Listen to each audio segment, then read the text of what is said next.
ஓசியா அதிகாரம் 8. உன் வாயிலே எக்காலத்தை வை.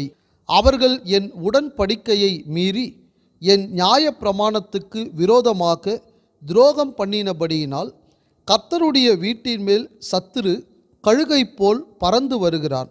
எங்கள் தேவனே, உம்மை அறிந்திருக்கிறோம் என்று சொல்லி இஸ்ரவேலர் கூப்பிடுவார்கள்.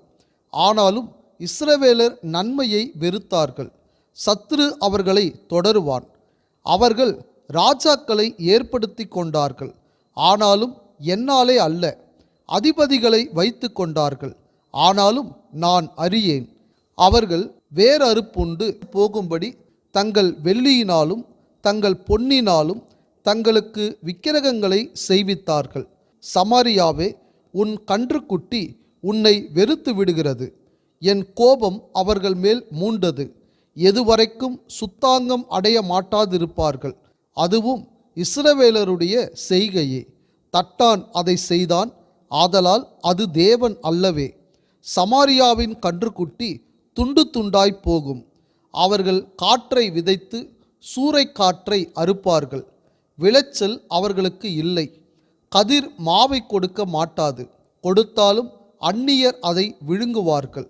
இஸ்ரவேலர் விழுங்கப்படுகிறார்கள். அவர்கள் இனி புறஜாதிகளுக்குள்ளே விரும்பப்படாத பாத்திரத்தைப் போல் இருப்பார்கள். அவர்கள் தனித்து திரிகிற காட்டு கழுதையைப் போல் அசிரியர் அண்டைக்கு போனார்கள். எப்பிராயீமர் நேசரை கூலிக்கு பொருத்தி கொண்டார்கள். அவர்கள் புறஜாதியாரை கூலிக்கு பொருத்தி கொண்டாலும் இப்பொழுது நான் அவர்களை கூட்டுவேன். அதிபதிகளின் ராஜா சுமத்தும் சுமையினால் அவர்கள் கொஞ்ச காலத்துக்குள்ளே அகப்படுவார்கள். எப்பிராயீமர் பாவம் செய்வதற்கேதுவாய் பலிப்பீடங்களை பெருக பண்ணினார்கள். ஆதலால் பலிப்பீடங்களே அவர்கள் பாவம் செய்வதற்கு ஏதுவாகும். என் வேதத்தின் மகத்துவங்களை அவர்களுக்கு எழுதி கொடுத்தேன். அவைகளை அந்நிய காரியமாக எண்ணினார்கள். எனக்கு செலுத்தும் பலிகளின் மாம்சத்தை அவர்கள் பலியிட்டு புசிக்கிறார்கள். கர்த்தர் அவர்கள் மேல் பிரியமாயிரார். அவர்களுடைய அக்கிரமத்தை அவர் நினைத்து அவர்கள் பாவத்தை விசாரிக்கும் போதோவெனில் அவர்கள் எகிப்துக்கு திரும்பி போவார்கள். இஸ்ரவேல் தன்னை உண்டாக்கினவரை மறந்து கோவில்களை கட்டுகிறான். யூதா அரணான பட்டணங்களை பெருக பண்ணுகிறான். ஆனாலும் நான் அதன் நகரங்களில் அக்கினியை வரப்பண்ணுவேன். அது அவைகளின் கோவில்களை பட்சிக்கும். ஓசியா அதிகாரம் 9. இஸ்ரவேலே, மகிழ்ச்சியாயிராதே, மற்ற ஜனங்களைப் போல் களி கூறாதே. உன் தேவனை விட்டு நீ சோரம் போனாய். தானியம் போரடிக்கிற சகல களங்களிலும் பணயத்தை நாடுகிறாய். தானிய களமும் திராட்சை தொட்டியும் அவர்களை பிழைப்பூட்டுவதில்லை. அவர்களுக்கு திராட்சரசம் ஒழிந்து போகும். அவர்கள் கர்த்தருடைய தேசத்தில் குடியிருப்பதில்லை. எப்பிராயீமர் திரும்ப எகிப்துக்கு போவார்கள். அசிரியாவில் தீட்டுள்ளதை புசிப்பார்கள். அவர்கள் கர்த்தருக்கு திராட்சரசத்தின் பான பலியை வார்ப்பதும் இல்லை, அவருக்கு அங்கீகரிப்பாய் இருப்பதும் இல்லை. அவர்களுடைய பலிகள் அவர்களுக்கு துக்கம் கொண்டாடுகிறவர்களின் அப்பத்தைப் போல இருக்கும். அதை புசிக்கிற யாவரும் தீட்டுப்படுவார்கள். அவர்களுடைய அப்பம் அவர்களுக்கே யாகும். அது கர்த்தருடைய ஆலயத்தில் வருவதில்லை. ஆசரிப்பு நாளிலும் கர்த்தருடைய பண்டிகை நாளிலும் என்ன செய்வீர்கள்? இதோ, அவர்கள் பாழ்கடிப்புக்கு தப்பும்படி போய்விட்டார்கள். எகிப்து அவர்களை சேர்த்து கொள்ளும். மோப் பட்டணம் அவர்களை அடக்கம் பண்ணும். அவர்களுடைய வெள்ளி இருந்த விருப்பமான இடங்கள் காஞ்சொரிகளுக்கு சுதந்திரமாக்கும். அவர்களுடைய வாசஸ்தலங்களில் முச்செடிகள் முளைக்கும். விசாரிப்பின் நாட்கள் வரும், நீதி சரிக்கட்டும் நாட்கள் வரும் என்பதை இஸ்ரவேலர் அறிந்து கொள்வார்கள். உன் மிகுதியான அக்கிரமத்தினாலேயும் மிகுதியான பகையினாலேயும் தீர்க்கதரிசிகள் மூடரும் ஆவியை பெற்ற மனுஷர்கள் பித்தங்கொண்டவர்களுமாய் இருக்கிறார்கள். எப்பிராயீமின் காவற்காரர் என் தேவனோடு எதிர்த்து நிற்கிறார்கள். தீர்க்கதரிசி தன் வழிகளிலெல்லாம் குருவி பிடிக்கிறவனுடைய கண்ணியாகவும் தன் தேவனுடைய ஆலயத்திலே பகையாளியாகவும் இருக்கிறான். கிபியாவின் நாட்களில் நடந்தது போல அவர்கள் தங்களை மிகவும் கெடுத்து கொண்டார்கள். அவர்களுடைய அக்கிரமத்தை அவர் நினைப்பார். அவர்களுடைய பாவங்களை விசாரிப்பார். வனாந்தரத்தில் திராட்சை குலைகளை கண்டுபிடிப்பது போல இஸ்ரவேலை கண்டுபிடித்தேன். அத்திமரத்தின் முதல் தரம் பழுத்த கனிகளைப் போல உங்கள் பிதாக்களை கண்டுபிடித்தேன். ஆனாலும் அவர்கள் பாகால் பேயோர் அண்டைக்கு போய் இலச்சையானதற்கு தங்களை ஒப்புவித்து தாங்கள் நேசித்தவைகளைப் போல தாங்களும் அருவருப்புள்ளவர்களானார்கள். எப்பிராயீமின் மகிமை ஒரு பறவையைப் போல் பறந்து போம். அது பிறப்பதும் இல்லை, வயிற்றில் இருப்பதும் இல்லை, கர்ப்பம் தரிப்பதும் இல்லை. அவர்கள் தங்கள் பிள்ளைகளை வளர்த்தாலும் அவர்களுக்கு மனுஷர் இராதபடிக்கு அவர்களை பிள்ளைகள் அற்றவர்கள் ஆக்குவேன். நான் அவர்களை விட்டு போகையில் அவர்களுக்கு ஐயோ! நான் எப்பிராயீமை தீருவின் திசை மட்டும் இருக்கிறதை பார்க்கிறபோது அது நல்ல வசதியான ஸ்தலத்திலே நாட்டப்பட்டிருக்கிறது. ஆனாலும் எப்பிராயீமர் தங்கள் குமாரரை கொலை செய்கிறவனிடத்தில் வெளியே கொண்டு போய் விடுவார்கள். கர்த்தாவே, நீர் அவர்களுக்கு கொடுப்பதை கொடும். அவர்களுக்கு விழுந்து போகிற கர்ப்பத்தையும் பாலற்ற முளைகளையும் கொடும். அவர்களுடைய பொல்லாப்பெல்லாம் கீழ்காலிலே நடக்கும். அங்கே நான் அவர்களை வெறுத்தேன். அவர்களுடைய பொல்லாப்பின் நிமித்தம் அவர்களை நான் என் சமூகத்தை விட்டு துரத்துவேன். இனி அவர்களை நேசிக்க மாட்டேன். அவர்களுடைய அதிபதிகள் எல்லாரும் துரோகிகள். எப்பிராயீமர் வெட்டுண்டு போனார்கள். அவர்கள் வேர் உலர்ந்து போயிற்று. கனி கொடுக்க மாட்டார்கள். அவர்கள் பிள்ளைகளை பெற்றாலும் அவர்களுடைய கர்ப்பத்தின் பிரியமான கனிகளை அதம் பண்ணுவேன். அவர்கள் அவருக்கு செவி கொடாமற் போனபடியால் என் தேவன் அவர்களை வெறுத்து விடுவார். அவர்கள் அந்நிய ஜாதிகளுக்குள்ளே அலைந்து திரிவார்கள். ஓசியா அதிகாரம் 10. இஸ்ரவேல் பலனற்ற திராட்சை செடி, அது தனக்குத்தானே கனி கொடுக்கிறது. அவன் தன் கனியின் திரளுக்கு சரியாய் பலிப்பீடங்களை திரளாக்குகிறான். தங்கள் தேசத்தின் செழிப்புக்கு சரியாய் சிறப்பான சிலைகளை செய்கிறார்கள். அவர்கள் இருதயம் பிரிக்கப்பட்டிருக்கிறது. இப்போதும் குற்றம் சுமத்தப்படுவார்கள். அவர்கள் பலிப்பீடங்களை இடித்து அவர்கள் சிலைகளை நாசமாக்குவார். நாம் கர்த்தருக்கு பயப்படாமற் போனபடியினால் நமக்கு ராஜா இல்லை. ராஜா இருந்தாலும் நமக்காக என்ன செய்வான் என்று இனி சொல்லுவார்கள். பொய்யான இடுகிற வார்த்தைகளை சொல்லி உடன்படிக்கை பண்ணிக்கொண்டார்கள். ஆகையால் வயல்வெளியின் படைச்சால்களில் விஷப்பூண்டுகளைப் போல நியாய தீர்ப்பு முளைக்கும். சமாரியாவின் குடிகள் பெத்தாவேனிலுள்ள கன்றுக்குட்டியின் நிமித்தம் பயம் அடைவார்கள். அதற்காக களி கூர்ந்த அதின் ஜனமும் அதின் பூசாசாரிகளும் அதின் மகிமை அதை விட்டு நீங்கி போயிற்றென்று அதற்காக துக்கம் கொண்டாடுவார்கள். அதுவும் அசிரியாவிலே யாரேப் ராஜாவுக்கு காணிக்கையாக கொண்டு போகப்படும்.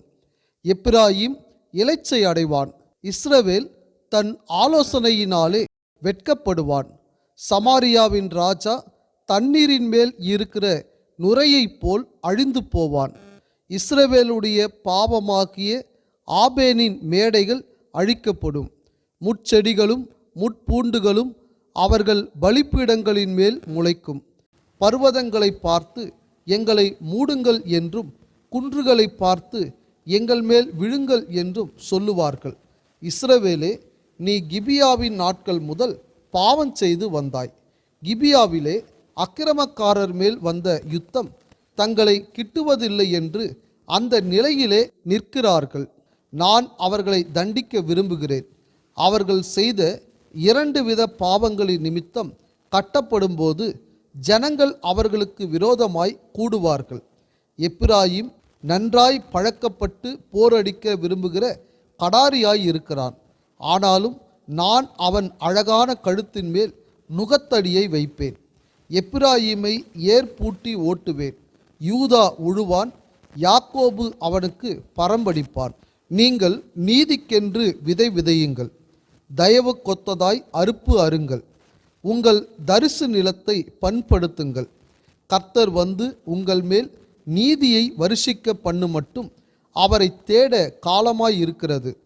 அநியாயத்தை உழுதீர்கள், தீவினையை அறுத்தீர்கள், பொய்யின் கனிகளை புசித்தீர்கள். உங்கள் வழியையும் உங்கள் பராக்கிரமசாலிகளின் திரளையும் நம்பினீர்கள். ஆகையால் உங்கள் ஜனங்களுக்குள் அமளி எழும்பும். பிள்ளைகளின் மேல் தாய் மோதி அடிக்கப்பட்ட யுத்த நாளிலே பெத்தார்பேலை சல்மான் அழித்தது போல உங்கள் எல்லா அரண்களும் அழிக்கப்படும். உங்கள் கொடிய பொல்லாப்பினால் பெத்தேல் இப்படிப்பட்டதை உங்களுக்கு செய்யும். அதிகாலமே இஸ்ரவேலின் ராஜா முற்றிலும் சங்கரிக்கப்படுவான். ஓசியா அதிகாரம் 11. இஸ்ரவேல் இளைஞனாய் இருந்தபோது நான் அவனை நேசித்தேன். எகிப்திலிருந்து என்னுடைய குமாரனை வரவழைத்தேன். அவர்கள் தங்களை அழைக்கிறவர்களின் முகத்துக்கு விலகி போய்விட்டார்கள். பாகால்களுக்கு பலியிட்டு விக்கிரகங்களுக்கு தூபம் காட்டினார்கள். நான் எப்பிராயீமை கைப்பிடித்து நடக்க பழக்கினேன். ஆனாலும் நான் தங்களை குணமாக்குகிறவர் என்று அறியாமற் போனார்கள்.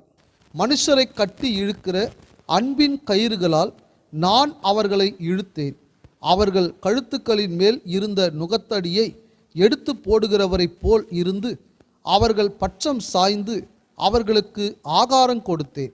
மனம் திரும்ப மாட்டோம் என்றதினால் அவர்கள் எகிப்து தேசத்துக்கு திரும்பி போவதில்லை. அசிரியன் அவர்களுக்கு ராஜா. ஆகையால் அவர்களுடைய ஆலோசனைகளின் நிமித்தம் பட்டயம் அவர்கள் பட்டணங்களுக்குள் பாய்ந்து அவர்கள் தாழ்பால்களை நிர்மூலம் பண்ணி அவர்களை பட்சிக்கும். என் ஜனங்கள் என்னை விட்டு விலகுகிற மாறுபாட்டை பற்றி கொண்டிருக்கிறார்கள். அவர்களை உன்னதமானவரிடத்தில் வரவழைத்தாலும் ஒருவனும் எழும்புகிறதில்லை. எப்பிராயீமே, நான் உன்னை எப்படி கைவிடுவேன்? இஸ்ரவேலே, நான் உன்னை எப்படி ஒப்பு கொடுப்பேன்? நான் உன்னை எப்படி அத்மாவைப் போல ஆக்குவேன்? உன்னை எப்படி செபோயுமைப் போல வைப்பேன்? என் இருதயம் எனக்குள் குழம்புகிறது. என் பரிதாபங்கள் ஏகமாய் பொங்குகிறது. என் உக்கிர கோபத்தின்படியே செய்ய மாட்டேன். எப்பிராயீமை அழிக்கும்படி திரும்ப மாட்டேன். ஏனென்றால் நான் மனுஷன் அல்ல, தேவனாய் இருக்கிறேன். நான் உன் நடுவிலுள்ள பரிசுத்தர். ஆகையால் பட்டணத்துக்கு விரோதமாக வரேன். அவர்கள் கர்த்தரை பின்பற்றுவார்கள். அவர் சிங்கத்தைப் போல் கெர்ஜிப்பார். அவர் கெர்ஜிக்கும் போது அவர்கள் சந்ததியார் மேற்கு திசையிலிருந்து நடுங்கி வருவார்கள். எகிப்திலிருந்து குருவிகளைப் போலவும் அசிரியா தேசத்திலிருந்து புறாக்களைப் போலவும் பயந்து வருவார்கள். அப்பொழுது அவர்களை அவர்கள் வீடுகளில் குடியிருக்க பண்ணுவேன் என்று கர்த்தர் சொல்லுகிறார். எப்பிராயீமர் பொய்களினாலும் இஸ்ரவேல் வம்சத்தார் வஞ்சகத்தினாலும் என்னை சூழ்ந்து கொண்டிருக்கிறார்கள். யூதாவோவெனில் இன்னும் தேவனோடே அரசாண்டு பரிசுத்தவான்களோடே உண்மையாய் இருக்கிறான். ஓசியா அதிகாரம் 12.